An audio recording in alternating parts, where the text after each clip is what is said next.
Guys, so today we're going to take notes on the types of an ecosystem. So Miss Moyer in class was introducing to you an ecosystem, and many of you were talking about a pond, the savanna, the ocean, the coast, but I don't think y'all were truly understanding the three different types of an ecosystem. So tonight we're going to create a foldable.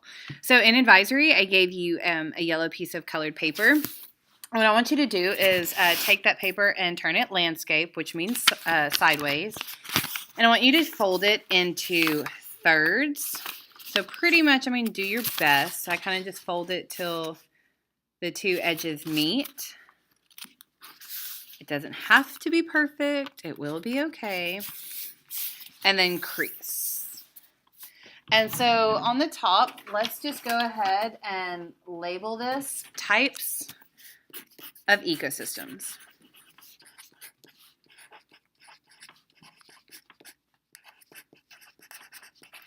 So she reviewed over the levels of organization, and which is something you learned in 6th grade. And you learned that a group of the same type of species makes a population, a group of different populations make a community, and then once you take all the different communities together and then add in the abiotic factors, that all together is an ecosystem. So now pretty much there are 3 types. So when we open it up, there's 1, 2, 3.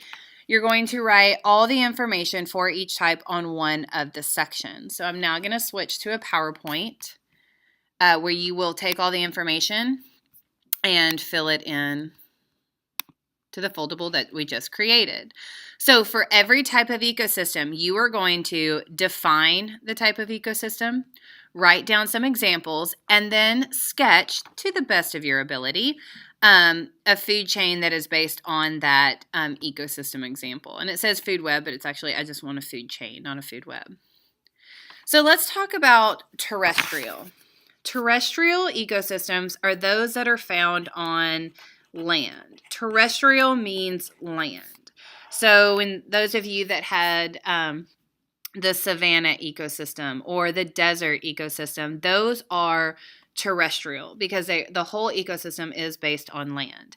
So examples include desert, any type of forest, the rainforest, prairies, grasslands, and savanna. So after you have write all these examples down, I want you to think of a food chain. And this should be a review from 6th grade, 5th grade, 4th grade, and so on. But even maybe think of one from class. So an example could be, if we're going to go with terrestrial, I'll go with the forest. We have our grass, which is our producer. Our grasshopper consumes the grass for energy, and so our grasshopper is our primary consumer. The snake can eat the grasshopper, making it our secondary consumer. And then a hawk can consume the snake, making it our tertiary or top level consumer. And then at any time, if any of these living organisms die, the fungi or bacteria, which are decomposers, can break it down, and the nutrients can be recycled back, not the energy. Energy flows, nutrients cycle. That was something that we went over in 6th grade. So go ahead and pause the video and sketch your food chain down in the section that you put terrestrial. The second main type of ecosystem is freshwater. And today y'all did talk about how there are 2 different types, freshwater and saltwater. Freshwater ecosystems are concentrated with water that is less than 1% salt concentration. So this can include ponds, lakes, streams, rivers, and sometimes even estuaries. And estuary is where fresh and salt water meet. So it's pretty much where a river dumps into the ocean. A food chain for freshwater could be phytoplankton with the prefix phyto. We know that these are our producers because they do photosynthesis. Zooplankton, the prefix zoo, which means zoo, animal. These are animal-like plankton. Then you have your smelt, which are like really small fish, your trout, and then your herring being your top consumer. So producer, primary consumer, secondary consumer, tertiary consumer, and top consumer. So go ahead and take a moment and pause the video, and you can create your own food chain. You do not have to do one of mine. And then the last and final type of ecosystem is marine.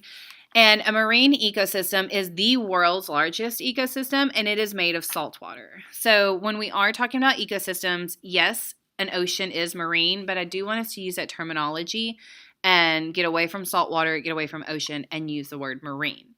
Marine could encompass oceans, which could be coral reefs, intertidal zones, salt marshes, and the bottom of the seafloor.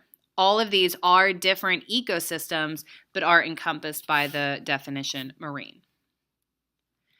A food chain for marine could be one-celled life, which we could be considered algae. Algae would be our producer. Shrimp-like creatures, which are called krill. If you've seen Finding Nemo, you know where they're like, run away, run away. That's krill. We have our small fish like our anchovies, our mackerel, our tuna, and then our shark would be our top consumer. Okay, so again, pause the video and create your food chain. And so that is it for the food web. It's pretty easy, to the point. You have the definition, you have examples, and you have a food chain for each one. So once you have finished writing all of that down, we are going to just glue this, but we still need to make sure that we can open it. So in your journal, whichever one you put in the middle, that back piece is what you are going to glue in. And then tomorrow when you come into class, we will continue to work on ecosystems by doing a gizmo.